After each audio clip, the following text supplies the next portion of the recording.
Dans l'assemblée des saints, assoiffé je me tiens, que ton onction descende sur moi.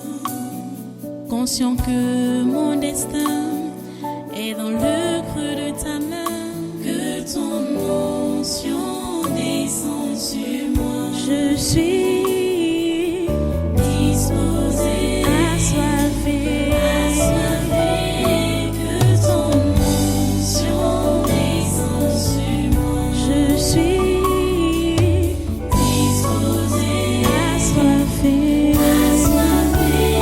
que ton onction descende sur moi.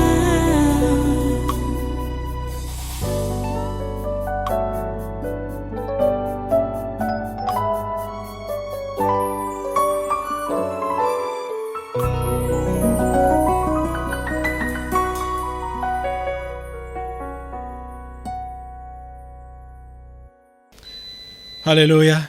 Voilà, prenez donc votre Bible. Nous repartons dans Jérémie au chapitre 8. Jérémie chapitre 8. À partir du verset 4. Nous reprenons la même lecture du séminaire. Le Seigneur est Dieu de grâce.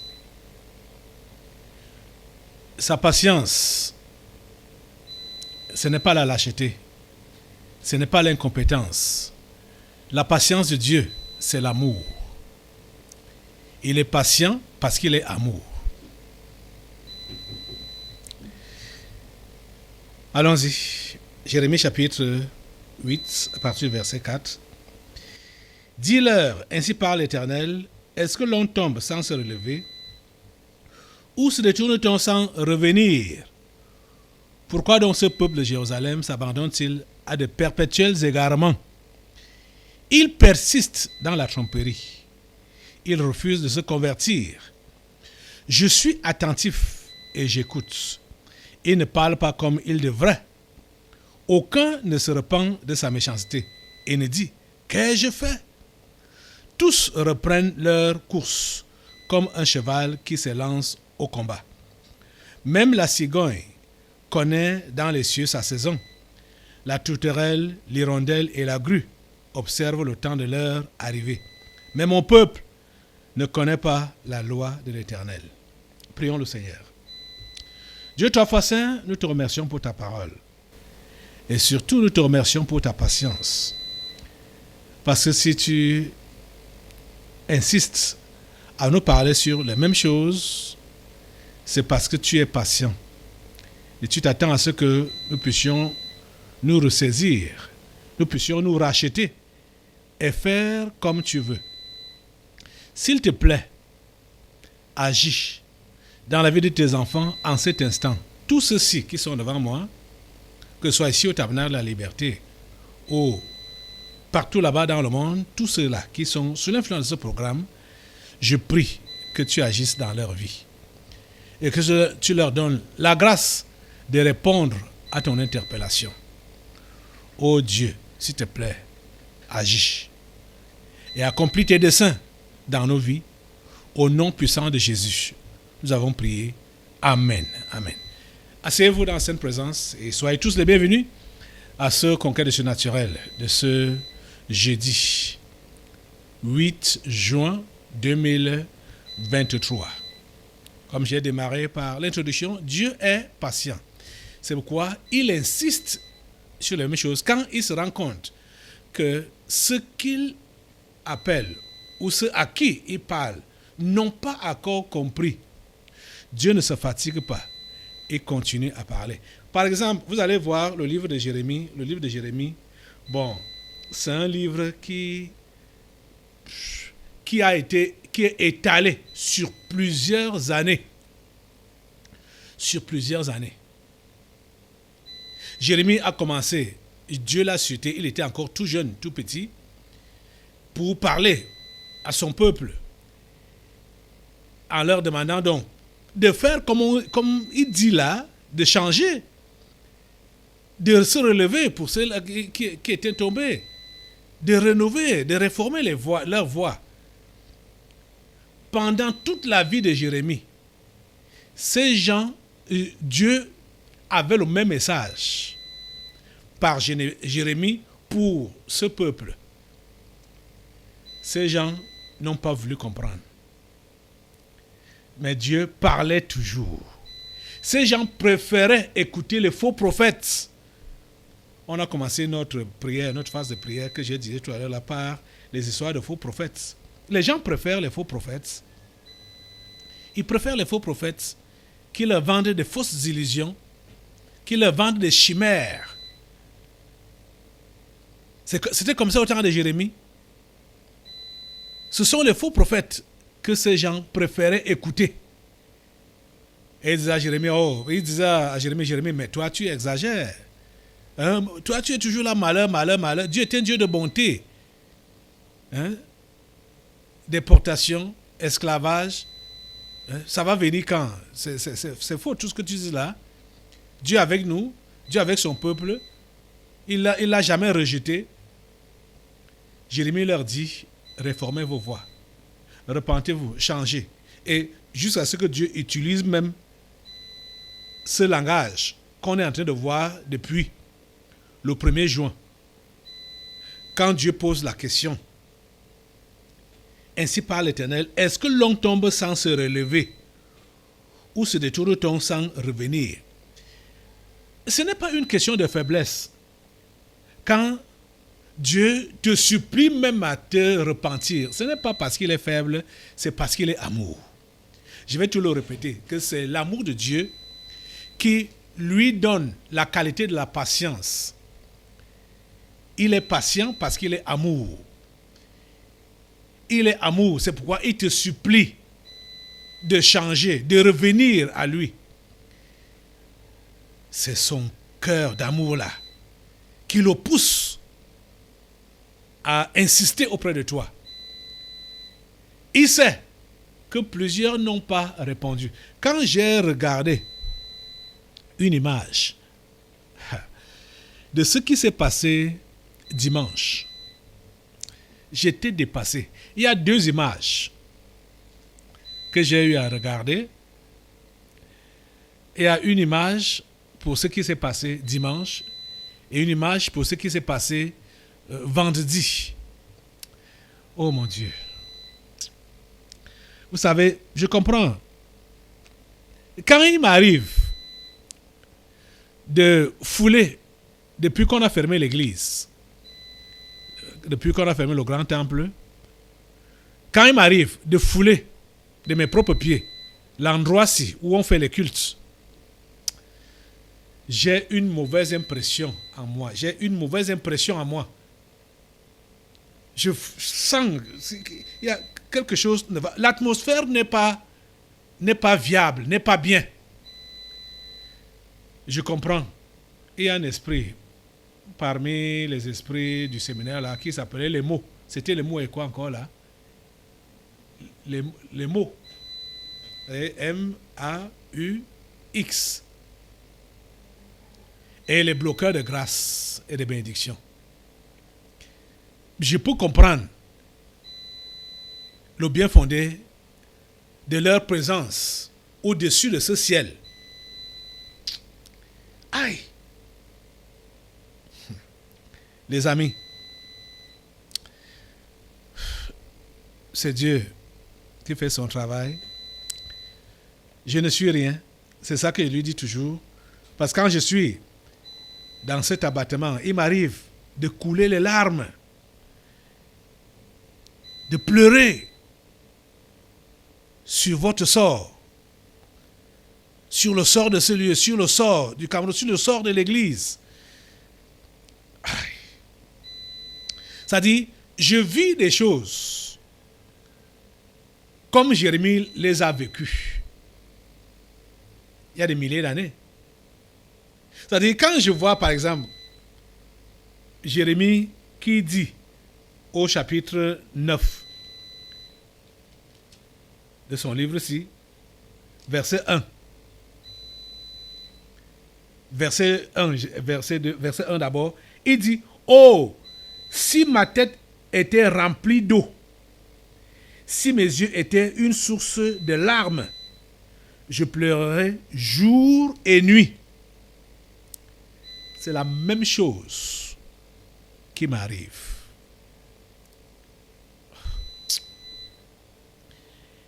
Il dit, je pleurais jour et nuit les morts de la fille de mon peuple. Verset 2. Oh, si j'avais au désert une cabane de voyageurs, j'abandonnerais mon peuple, je m'en éloignerai, car ce sont tous des adultères, c'est une troupe de perfides. J'ai souvent pensé à ça. Mais pour moi, ce n'est pas pour abandonner mon peuple. Mais souvent, aller me retirer. Je vais le faire. Construire une cabane de voyageurs dans les champs et me retirer souvent pour aller prier. Vous voyez, vous écoutez ce que Jérémie dit là. J'ai dit souvent à certains, je vous l'ai souvent dit, que ici là, certains d'entre vous qui sont là même en train de me critiquer, de me jeter les pierres et tout ça là, si je vous donnais la charge de cette église, de ce ministère, ne serait-ce que pour 1 minute, plusieurs ne seront plus chrétiens à cause de la charge. Le poids, ça va descendre sur eux, ça va les écraser une seule fois. Bam! Ils seront finis. Ils seront finis en un instant. Parce que, malgré les interpellations de Dieu, les appels à la repentance, les enseignements, les encouragements même à la repentance, à une vie droite, une vie sainte, ce n'est pas ça qu'on voit sur le terrain. Ce n'est pas ça qu'on voit sur le terrain. La vidéo que j'ai vue après l'intervention de Madame Otou, son mari est allé au couloir, là-bas, au couloir, pleurer que sa femme est en train de l'accuser, alors qu'il fait des efforts. Il pleurait. Et racontant ce qu'il fait. Comment il prend de la peine pour prendre soin de la femme et de ses enfants qu'elle a fait dans le monde. Lui, il met ses enfants à l'école, paye les fournitures, scolarité et tout ça. Et elle ose dire qu'elle est découragée par son mari. Lui pleurait, il pleurait. Il n'a pas compris l'interpellation. Il n'a pas compris. Il n'a rien compris. J'ai dit, mais ce n'est pas possible. Qu'est-ce que cet homme raconte? Qu'est-ce qu'il fait là? Qu'est-ce qu'il fait là? Et ils sont nombreux comme ça, qui n'ont pas compris le bien fondé de ce séminaire qui venait de passer. Du moins, ce n'est pas encore passé. De ce qu'on est en train de vivre. Vous voyez que depuis le mois de mai, on a fait le séminaire pendant tout un mois. Voilà, maintenant, nous sommes au 5e jour de celui-ci, du séminaire du mois de juin. Parce que ça, c'est la continuité. Puisque les gens n'ont pas répondu favorablement. Mais qu'est-ce que vous voulez même? Il y a beaucoup de dossiers sur lesquels on était pendant le séminaire. Et on va encore revenir. C'est-à-dire, Dieu a tout fait pour parler clairement aux gens, les interpeller, en mettant même du doigt sur les différents points où il voulait qu'ils changent, ils se repentent, ils reviennent à lui. Mais plusieurs ont fait la sourde oreille. Ils ont fait la sourde oreille. Je ne sais pas, frère Eyenga Otou, tu voulais quoi? Qu'est-ce que ta femme a dit d'exagérer? Qu'est-ce qu'elle a dit d'exagérer? Tu n'as rien compris. Toi-même, tu n'as pas été clair, tu n'as pas été honnête. Tu n'as pas été honnête. Parce que moi-même, j'ai été trop gentil avec toi. quand c'est passé, toi qui étais le premier à passer. Tu étais le premier à passer. Et puisque c'est chacun qui venait s'exprimer comment il veut se débarrasser des reliques. C'était ça. On ne t'a pas forcé. C'est toi-même qui dis que voilà, ça dérange ma vie. Et toi, tu es venu pour prétendre que les reliques qu'il y a dans ta vie, c'est la colère. Hein? L'état de cœur, ton mauvais état de cœur, qui te pousse à la colère. On t'a posé la question. Est-ce que tu es marié? À deux reprises avant que tu ne dises, tu le dis. Tu as d'abord dit, bon, tu le dis, vous le dites, pendant qu'il répétait encore la question. Et après, tu as dit, tu le dis. Et l'Esprit a dit, sa réponse dit tout. Et ta femme vient pour dire que elle est découragée. Elle n'est même pas allée dans les détails. Mais les esprits ont fait le commentaire pour dire que l'impudicité te gère. Mais toi, tu as pris la chose comme si ta femme disait que tu étais irresponsable, que tu ne t'occupes pas de la maison, tu ne t'occupes pas d'elle, tu ne t'occupes pas des enfants. C'est comme ta réaction. C'est ça qui me fait faire ces commentaires que tu as fait au couloir. En pleurant. Tu n'as rien compris. On t'éclairait pour te faire comprendre que ton histoire d'état de cœur, ce n'est pas ça qui fait les reliques dans ta chrétienté. Donc les restes des mauvaises choses qui est encore dans ta vie là, dans ta vie chrétienne, ce n'est pas l'histoire de colère, ni l'histoire de mauvais cœur tout court. Ce qui est réellement les restes des mauvaises choses dans ta vie là, c'est l'histoire d'impudicité. C'est ça qu'on voulait que tu relèves, que tu touches la chose du doigt. Mais toi, tu n'as rien compris. Tu n'as rien compris. Tu n'as rien compris. Et plusieurs sont venus comme ça. Dieu dit quoi? Dieu dit, je suis attentif et j'écoute.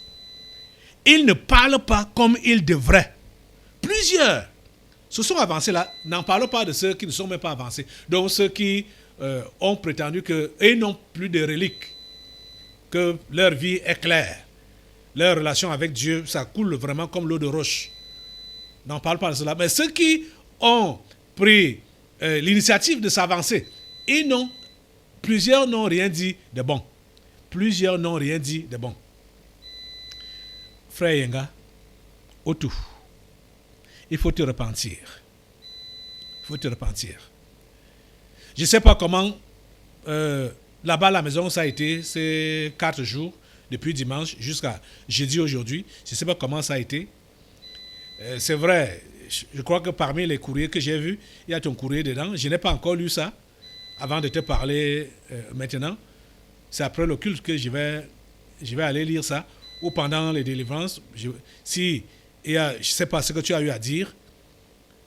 Donc, je t'interpelle vraiment à la repentance. Et j'interpelle tous, tout le monde, à revenir au Seigneur de tout cœur. De tout cœur. Revenez. Si vous êtes tombé, relevez-vous. Si vous êtes détourné, revenez au Seigneur de tout votre cœur. Bon, j'aimerais juste que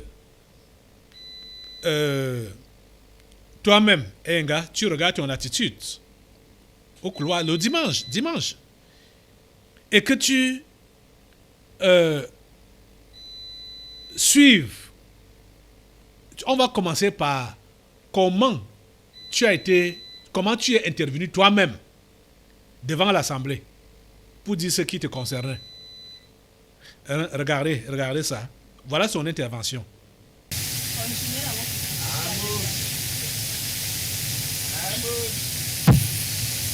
Le pardon de Dieu et sa délivrance par rapport au mauvais état de mon cœur.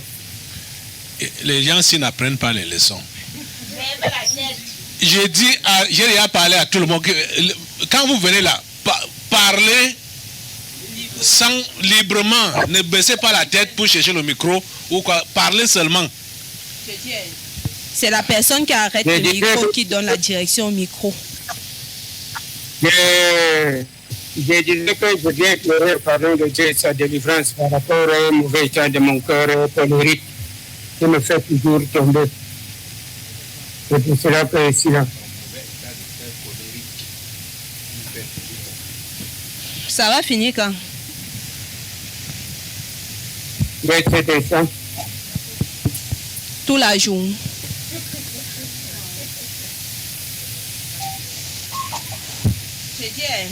Tu es marié, non? Tu es marié? Tu le dis. Ici quoi? Tu le dis. C'est moi qui dis. Ta question dit tout. Va t'asseoir. Ta réponse dit tout. Continue seulement. Voilà son intervention. Quand il a dit ça, bon, vous le dites. Je l'ai dit que j'ai même été trop gentil. Parce que je t'ai laissé aller comme ça là. C'est pas comme ça que tu devrais répondre à cette question. Ce n'est pas de cette façon que tu devrais répondre à cette question. Tu es marié. Vous le dites. Tu sais qu'ils allaient dire quoi par la suite. Hein? Pour répondre, tu dis, vous le dites, tu le dis. Tu es marié. C'est une question qui demande la réponse de oui ou de non. Et dès qu'il y a donc une bonne réponse, ça continue. Parce que c'est une question qui préparait une autre réplique. Tu as fait arrêter ça comme ça. Et maintenant, quand ta femme vient à son tour et dit ce que nous allons suivre là, et surtout les commentaires, que toi tu n'as pas suivi les commentaires que les esprits ont fait après son intervention. Écoutez ce que sa femme a dit.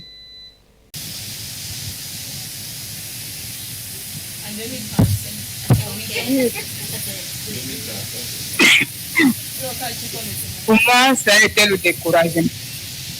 Le découragement est dû à rapport à mon foyer. J'ai pu passer avec des actes de décision dans mon cœur que, bon, même si ça ne fait pas comment, je ne dis plus rien, je ne parle plus. Par rapport à ce séminaire, j'ai pris la décision de reprendre ma course comme Dieu a voulu que je le fasse, et qu'il me soutienne dans ma course. Et le père là vient se placer là, il fait les faits. Il a me dit quoi? Son mari me dit quoi? Il raconte des conneries. Il a parlé de la colère. Son mauvais état de cœur qui produit la colère. On lui a posé la question que est-ce que tu es marié? L'impudicité, j'ai un homme. Donc, il a dit que tu le dis. Ça dit tout. C'est pour ça que le collègue a dit que pas. L'impudicité, j'ai un homme. Donc, il a dit que tu le dis. Ça dit tout. C'est pour ça que le collègue a dit que pas. L'impudicité, j'ai un homme. Donc, il a dit que tu le dis. Ça dit tout. C'est pour ça que le collègue a dit que pas. On lui a posé la question que est-ce que tu es marié? L'impudicité, j'ai un homme. Donc, il a dit que tu le dis. Ça dit tout. C'est pour ça que le collègue a dit que pas. On lui a posé la question que est-ce que tu es marié? L'impudicité, j'ai un homme. Donc, il a dit que tu le dis. Ça dit tout. C'est pour ça que le collègue a dit que pas. Micro. Quoi? Le problème de l'homme là, le mari de la femme sinon, c'est qu'il n'a pas encore accepté sa femme si comme sa femme. Tu vois, tu comprends un peu ce que je dis? Qui la lui a donné? Ok. J'ai d'abord une question. Il était d'abord celui qui pouvait se marier jusqu'à avoir une femme. Et des enfants. Rwanda. Il y a même les gens que quand tu vois comme ça là, tu vois une femme qu'on a mis à côté de lui. Ça va. Et même au Mais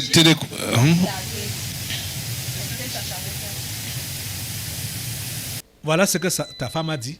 Elle a dit quoi de mauvais, de te condamnant, t'exposant. Elle a juste dit qu'elle est découragée, que son problème c'est le découragement. Elle avait dit qu'elle ne va même plus parler. Qu'est-ce qu'elle a fait de grave là? Qu'est-ce qu'elle a fait de grave pour t'humilier, pour t'exposer? Que tu ne parce que vous allez voir maintenant là sa réaction fait comprendre que sa femme l'a exposé, que il ne prend pas soin d'elle, ne prend pas soin des enfants, ne prend pas soin de la maison, alors qu'il se dépense pour la maison, il souffre pour la maison. Comment toi tu as compris la chose? Alors que ton problème véritable est ailleurs. C'est le problème d'impudicité. C'est le problème d'impudicité que tu as. C'est ça que tu dois gérer avec Dieu. Toi-même, tu le sais.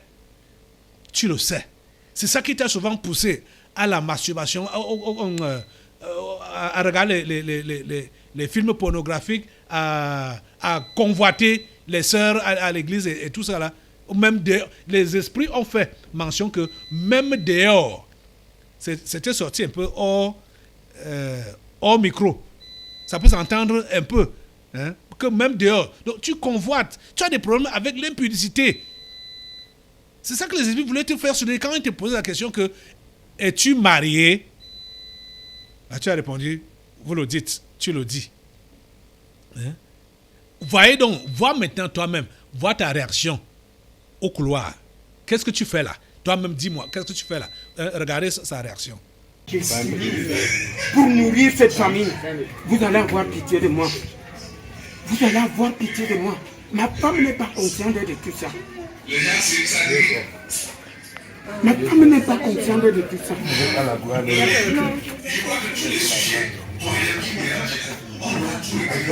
veut que je l'aime comment? Elle veut que j'entre d'amour.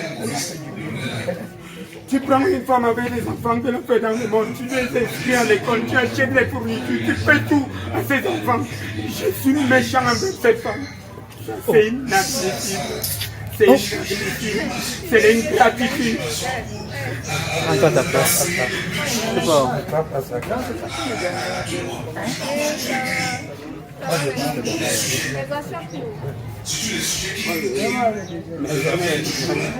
Ça fait mal.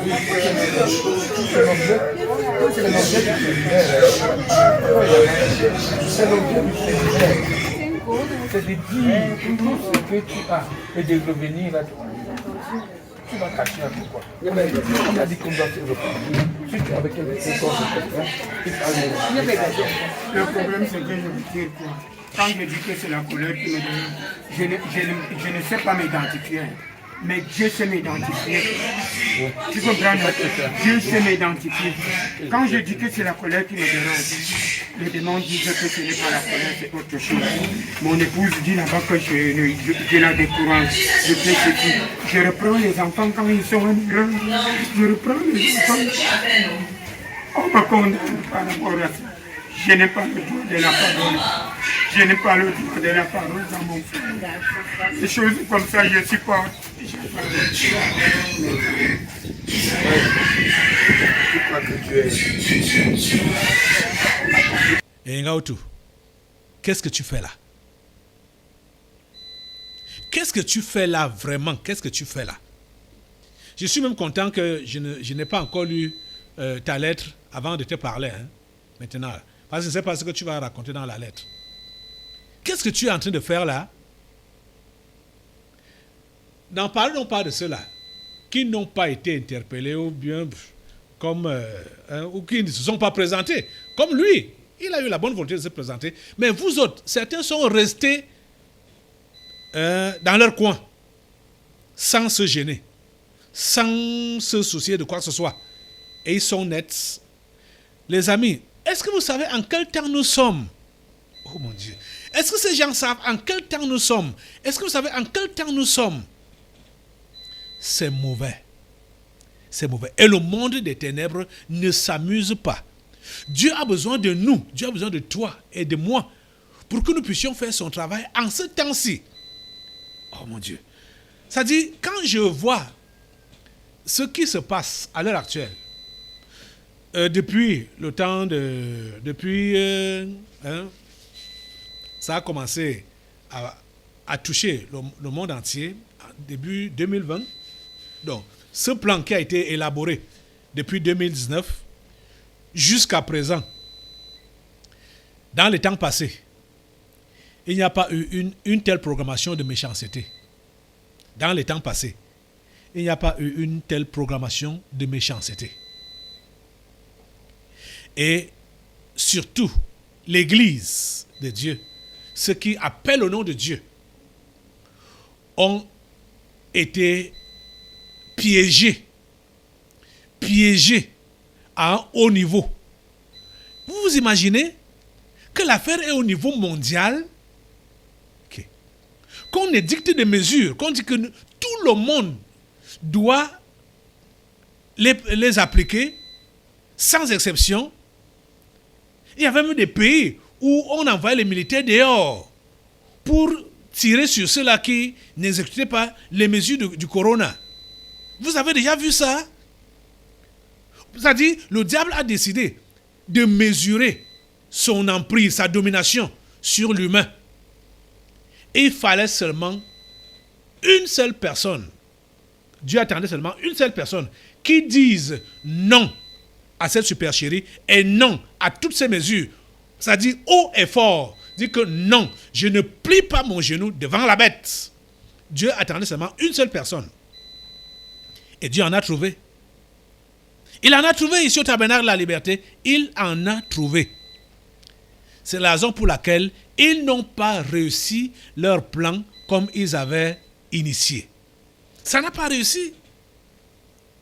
Mais vous pouvez imaginer que tu es donc celui-là qui dit « Je ne fais pas comme vous demandez là, comme vous imposez là, je ne fais pas. Faites ce que vous voulez de moi. Tuez-moi si vous voulez. » Mais tout le monde, ce qu'on appelle là, prédicateur, pasteur, évangéliste, prophète, machin. Prophète de quoi? Pasteur de quoi? Apôtre de quoi? Ils se sont tous compromis.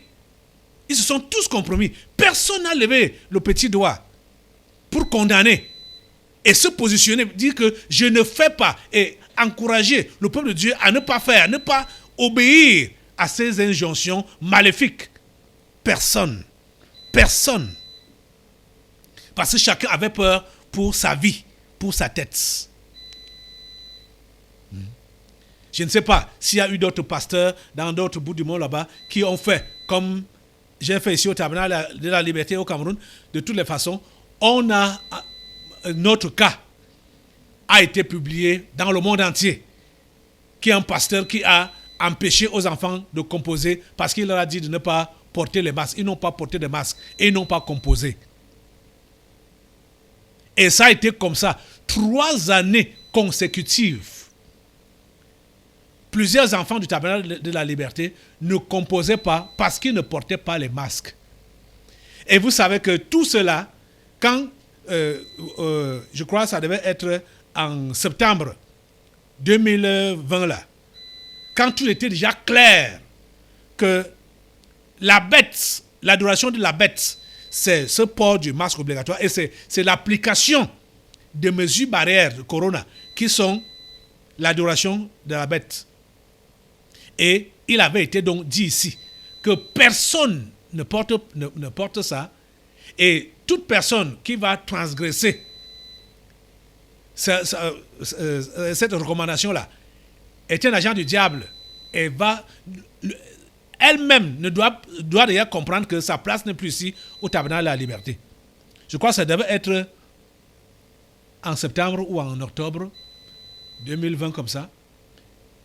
Parce que ils sont venus, ils sont venus fermer notre église à cause de ça. Donc on ne pouvait pas rentrer en arrière pour dire que maintenant là, appliquer les mesures barrières, sachant que c'est à cause des mesures barrières qu'on nous ferme. Le temple, c'était clair que c'est réellement l'adoration de la bête et qu'il ne fallait pas se compromettre pour adorer la bête. Vous voyez? Qui d'autre a fait ça? Ça a été fait où? Ça a été fait où? Sous quel autre cieux? Donc, depuis même le temps de Moïse, Parce que quand on parle des prophètes de Dieu, bon, Abraham était prophète de Dieu, mais Moïse a été utilisé pour la libération du peuple de Dieu qui était en esclavage depuis son époque. Le monde des ténèbres n'a pas utilisé un truc pour vouloir entraîner tout le monde entier à l'adoration du diable comme ça a été fait pendant cette période. Ça n'a jamais eu lieu. Et les voilà qui ne reculent pas. On venait de prier tout à l'heure là, par rapport aux planifications qui sont faites comme l'OMS envisage un pass sanitaire universel. Vous voyez? Depuis la survenue de ce mensonge, de cette histoire, moi, en tant qu'enfant de Dieu, je n'ai plus envie de voyager ou même de me déplacer. Je n'ai plus envie. Parce que je vais être confronté aux histoires de tests, aux histoires de masques, aux histoires d'application de ces mesures barrières-là. Donc, autant surseoir tout. Ça, c'est à mon niveau. Mais si je suis obligé pour ceux-là qui voyagent, donc, si je suis obligé de voyager, je n'applique rien. Je n'applique rien comme mesure barrière. Si on m'impose, je fais surseoir le voyage. C'est comme ça que doivent faire tous les enfants de Dieu. Les vrais enfants de Dieu. Ceux qui défendent la cause de l'évangile. Ils ne doivent pas se compromettre face à ces impositions que les tyrans sont en train d'établir. Pass sanitaire universel, pass sanitaire mondial. On va appliquer, vous passez dans les aéroports, machin, les gars, on vous flash, vous devez porter le masque, machin, tout ça là. Les amis, ou vaccination, machin. Tu ne dois pas faire ça. En tant qu'enfant de Dieu, tu ne dois pas faire ça. Parce que tu sais déjà ce que ça vise. Tu sais tout ce qui est derrière. Les amis, donc, regardez donc comment l'ennemi et ses agents se battent comme leur nature, selon leur nature, la nature diabolique. Ils se battent. Vous savez, quand on parle de se battre comme un beau diable, c'est parce qu'il se bat, même quand il sait qu'il est déjà battu. Il va continuer toujours à se battre. Donc, sans se décourager. Même quand il sait que tout est déjà fini pour lui, il va toujours quand même continuer à se battre. Nous sommes donc dans un moment critique comme ça là. Mais certains d'entre vous, vous permettez à vouloir seulement privilégier vos intérêts personnels, à vouloir seulement rechercher votre bien-être, votre positionnement, votre élévation, l'ouverture des portes. Oh mon Dieu. Vous êtes concentrés rien que sur vous-même.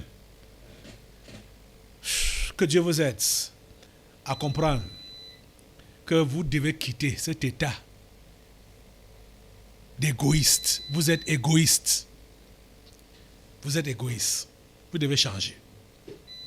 Vous devez changer. Vous devez changer. Parce que, comme Dieu nous interpelle maintenant là, il va arriver un temps où ça ne sera plus l'appel, mais ce sera les sanctions. Vous devez toujours vous rappeler que le tamis doit passer et va passer. Mais avant le tamis, Dieu fait tout pour épuiser toutes les ressources pour se rassurer qu'il n'a rien laissé de côté et que tout le monde a été interpellé comme il se devait. Tout le monde a eu les chances multipliées comme il se devait Mais ceux qui n'ont pas réagi, ok, il y aura donc des sanctions.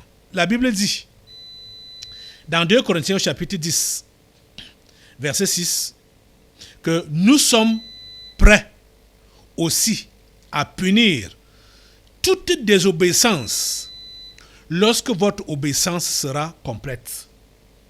Nous sommes prêts aussi à punir toute désobéissance lorsque votre obéissance sera complète. Vous voyez que Dieu ne se précipite pas et il nous demande et nous ne demande pas, et il nous demande à nous autres, ses enfants, surtout ses serviteurs, à ne pas nous précipiter. La désobéissance doit être punie. Mais il faut que l'obéissance de plusieurs soit complète. Vous comprenez? Parce qu'il y a des gens que, comme par exemple Adjani Koulou, je ne sais pas s'il est là aujourd'hui, je vais l'interpeller particulièrement aujourd'hui. Ce sera sous forme d'avertissement, puisque pour lui, l'histoire d'impudicité, il a souvent confessé ça. Depuis qu'il confessait ça, depuis même qu'il a mis pied ici à l'église, c'est ça qui était révélé du moins sur sa vie, qu'il avait des problèmes avec l'impudicité. Et quand il est tombé dans ça, il a souvent confessé, je ne l'ai pas considéré comme un chrétien. C'est pourquoi je n'ai jamais voulu lui appliquer des sanctions, parce que je ne le considérais pas comme un chrétien. Donc, comme maintenant là, il dit qu'il est chrétien, je vais l'avertir pour lui dire qu'il ne doit plus se retrouver dedans. Koulou, tu ne dois plus te retrouver dans l'impudicité. Tu comprends, non? Si tu as dit que tu renonces à cela, renonce-y réellement. On ne doit plus te retrouver dedans. Koulou, c'est ton investissement. Ils sont plusieurs comme ça. Ça ne doit pas être une habitude, un jeu. Ça devient comme un jeu. On joue avec Dieu. Hein? Ça ne doit plus être un jeu. Et c'est comme ça même avec tous les péchés. Je dis tous les péchés. Tu vas parler de mauvais cœur, tu vas parler de haine, de jalousie, de machin, tout ça là. Tu ne dois pas être... Vous savez qu'on a eu à mettre les gens dehors ici pour tous ces mauvais comportements. Ce n'est pas seulement la fornication et l'impudicité. Ce n'est pas seulement pour ça qu'on discipline les gens ici ou bien qu'on chasse les gens ici. C'est pour tous les mauvais comportements dans lesquels quelqu'un persiste. Des gens avec des mauvais cœurs manifestent. Ils ont des mauvais cœurs. Ils ne changent pas. On leur dit, les amis, ça ne vaut pas la peine de continuer à déranger comme ça ici, là. Va au quartier. Ne continue plus à venir ici. Donc, c'est maintenant l'interpellation, l'appel à la repentance, l'appel au relèvement. Mais ça ne doit pas continuer comme ça parce qu'il y a un temps pour la punition. Pour le moment, Dieu est en train de vous interpeller. Et il insiste que chacun doit refaire sa vie. Chacun doit refaire sa relation avec lui. Chacun doit le refaire. Tu comprends? Tout ce qu'on appelle péché là, tout ce qu'on appelle mauvaise habitude, mauvais comportement, tu es tombé dedans, tu fonctionnes dedans. Hein? Relève-toi. Dieu dit, je suis attentif et j'écoute. Il ne parle pas comme il devrait. Vos confessions devraient être vraies. Vos confessions devraient être authentiques. Ça doit sortir de votre cœur. Et votre engagement doit être authentique. Il dit, aucun ne se repent de sa méchanceté et ne dit, qu'ai-je fait? Tous reprennent leur course comme un cheval qui se lance au combat. Voyez, revoyez vos vies. Pour tous ceux-là qui ont pris de nouveaux engagements depuis le séminaire, j'aimerais vraiment vous interpeller à redoubler d'efforts et de continuer dans la lancée d'obéir à Dieu comme vous vous êtes engagés. Ceux d'entre vous qui avaient, à cause de votre refroidissement, vous n'étiez plus engagés dans des activités comme intercession ou même la régularité aux assemblées, reprenez. Ceux qui n'ont jamais assisté aux activités, quand il n'y a pas des activités qui se déroulent ici, donc l'intercession, la prière. Et quand vous venez prier, oh mon Dieu, vous venez prier avec quel genre d'esprit? Arrangez-vous, et les prières qui doivent se faire ici ne doivent pas permettre que les mots et les bloqueurs de grâce et de bénédiction puissent encore flâner au-dessus de cet endroit.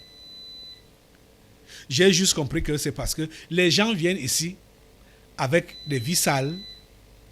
Ils sont même chez eux. C'est pourquoi c'est-à-dire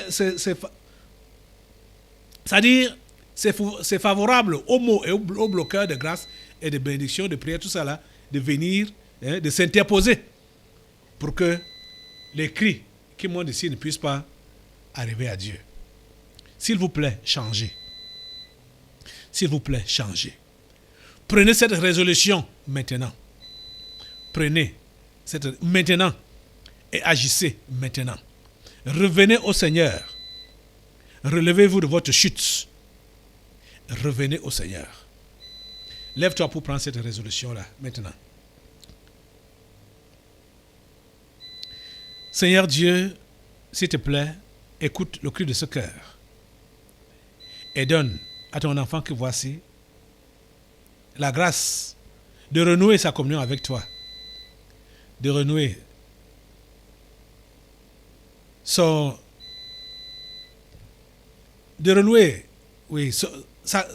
relation avec toi, sa communion avec toi, son union avec toi. Seigneur, s'il te plaît, interviens maintenant dans chaque vie. Restaure chaque vie. Restaure chaque vie. Au nom puissant de Jésus, j'ai prié. Amen. Assois-toi. Nous allons maintenant passer aux délivrances prophétiques. Dans l'assemblée des saints, assoiffé je me tiens, que ton onction descende sur moi. Conscient que mon destin est dans le creux de ta main, que ton onction descende sur moi. Je suis